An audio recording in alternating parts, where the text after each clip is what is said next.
Hola a todos, mi nombre es Alma Paulina Cerda Rojo y el día de hoy me van a acompañar al Museo de Historia Natural y Cultura Ambiental de la Ciudad de México. Esto para realizar mi primera práctica de la materia de aprendizaje y conducta adaptativa 1. Y bueno, primero vamos a empezar con un poco de historia. En 1964 se inauguró en la segunda sección del Bosque de Chapultepec el Museo de Historia Natural por el presidente de ese entonces, Adolfo López Mateos, bajo administración del Departamento del Distrito Federal. Su diseño arquitectónico estuvo a cargo de Leónides Guadarrama y el plan museográfico estuvo a manos de especialistas politécnicos de la Escuela Nacional de Ciencias Biológicas. En 1999 cambió su nombre a como lo conocemos actualmente, Museo de Historia Natural y Cultura Ambiental, debido a que su administración se transfirió a la Secretaría del Medio Ambiente del Gobierno del Distrito Federal. Y bueno, el propósito de este museo es la comprensión de las interconexiones del mundo natural para promover su resguardo y la cultura sustentable. En él podemos encontrar colecciones que se originaron en 1571 con las expediciones a cargo de Felipe II, en donde se recolectaron especies de plantas, animales e insectos. Hoy cuenta con aproximadamente 2.775 ejemplares, entre los que podemos encontrar rocas, minerales, conchas, plantas, insectos y animales. Como parte del recorrido encontramos dos módulos de bóvedas. Primero tenemos la bóveda norte, donde se ven los temas principales del origen del universo, de la Tierra, de la vida, como vemos a continuación en las exposiciones y material didáctico sobre los cosmos, el Big Bang, inicio de la formación de la Tierra, elementos químicos, meteoritos, rocas y minerales. Hace 13.800 millones de años surgió la energía y la materia. Hace 5.000 millones de años el sistema solar y apenas hace 3.800 millones de años la vida. El origen del universo proviene de la explosión del Big Bang, en donde se liberó una gran cantidad de energía que se enfrió a medida de que se expandía, lo que provocó la existencia de las estrellas, galaxias y planetas. Como pueden ver, en el museo se encuentran diferentes actividades para comprender cómo funcionó la teoría del Big Bang, así como los tipos de galaxia que hay y los elementos que se encontraron en la Tierra después de ese evento. La Tierra es el único planeta que tiene las características necesarias para presentarse vida como la conocemos actualmente. La vida se formó hace 3.800 millones de años a partir de reacciones químicas que modificaron la materia inerte. Para explicar esto existen hipótesis como el mundo del ARN y el metabolismo. Se propone que hubo una molécula capaz de replicarse en protocélulas sin metabolismo o que hubo funciones metabólicas en protocélulas antes de replicarse.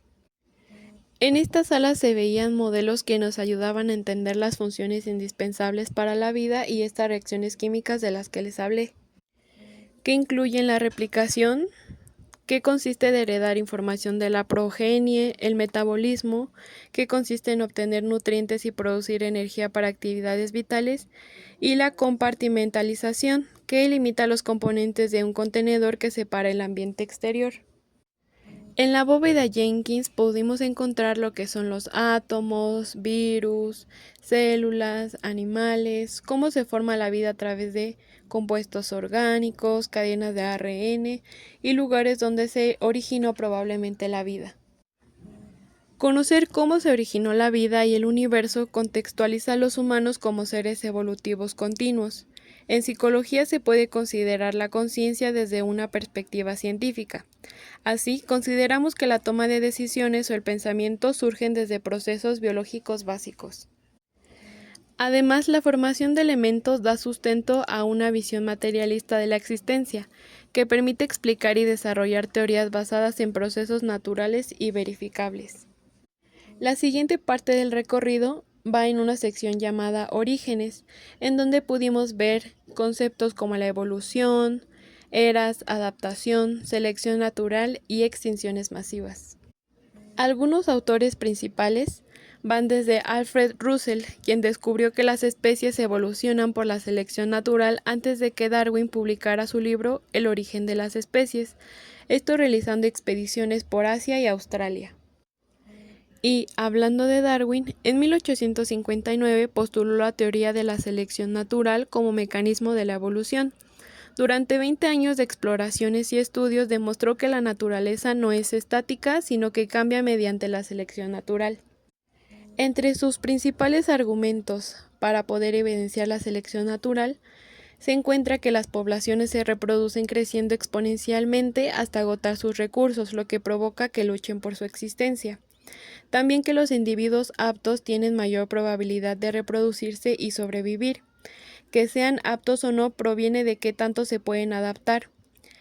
Esto depende en forma, función y comportamiento de una especie para que pueda tener más descendencia. También habló de que los hijos heredan rasgos a sus progenitores y lo transmiten a futuras generaciones. Otro punto fue que los individuos no aptos no logran reproducirse y sus rasgos desaparecen en una población, a lo que se le llamaría selección natural. Y por último, en el proceso donde se fortalecen unos rasgos y otros se debilitan hasta extinguirse, se transforma una especie gradualmente a lo largo de las generaciones, a lo que podemos llamarle evolución biológica.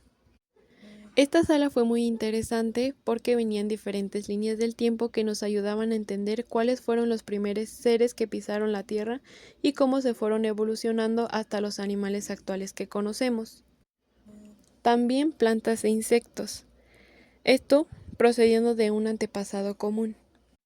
Había ejemplares desde la era de hielo, también algunos sitios de aquí de México y algunas zonas o ambientes específicos. También demostrando la diversidad biológica que hay en México y en otras zonas del mundo. Ahora bien, la historia natural, después de Darwin, es fundamental para la psicología porque introduce una nueva manera de entender al ser humano y su comportamiento. Antes de él se predominaba una visión estática del ser humano basada en conceptos religiosos y filosóficos que nos colocaban como una entidad inmutable y de naturaleza divina. Esto permitió que la psicología comenzara a considerar los procesos evolutivos en el estudio del comportamiento humano. Los postulados de Darwin dieron lugar a la psicología evolutiva, que estudia cómo cambian las características psicológicas humanas a lo largo del desarrollo individual y de especie. Esta perspectiva permitió que se reconociera la importancia de la evolución en el desarrollo cognitivo y social del individuo. Darwin también ayudó a disminuir la distancia percibida entre los humanos y los animales, permitiendo el surgimiento de la psicología comparada y el estudio de los procesos mentales desde una perspectiva evolutiva. Esto fomentó investigaciones sobre instintos, emociones y diferencias individuales, promoviendo un enfoque más naturalista y biológico. La teoría evolucionista impulsó la idea de que muchos aspectos de la conducta humana pueden explicarse a través de mecanismos biológicos y heredados, sentando las bases para el conductismo y funcionalismo en psicología. Por ejemplo, en la perspectiva genética en el psicoanálisis, Freud introdujo la perspectiva genética en la psicopatología, influido por la teoría de la evolución de Darwin. Además, defendió la idea de la herencia de características adquiridas y consideró la lucha por la supervivencia como un aspecto central en el conflicto psíquico. Respecto al conductismo, William James consideraba la mente como un instrumento de adaptación evolutiva, y el conductismo de Watson se inspiró en los planteamientos a considerar la conducta como una respuesta adaptativa a los estímulos del entorno.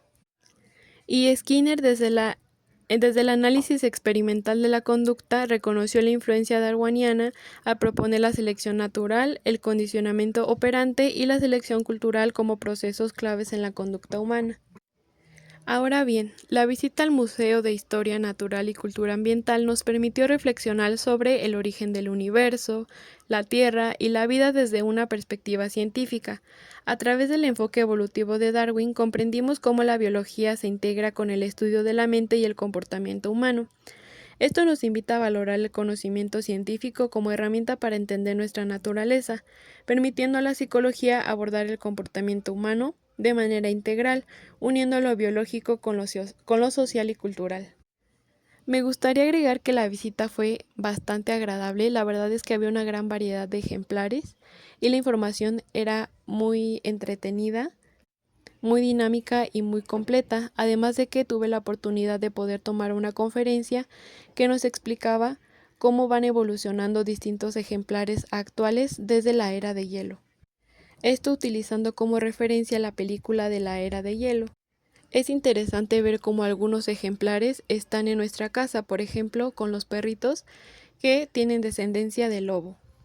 Sin duda volvería a visitar al museo ya que siempre tienen actividades para los niños, para los adultos y son diferentes a lo largo del día, entonces no me gustaría perderme ninguna.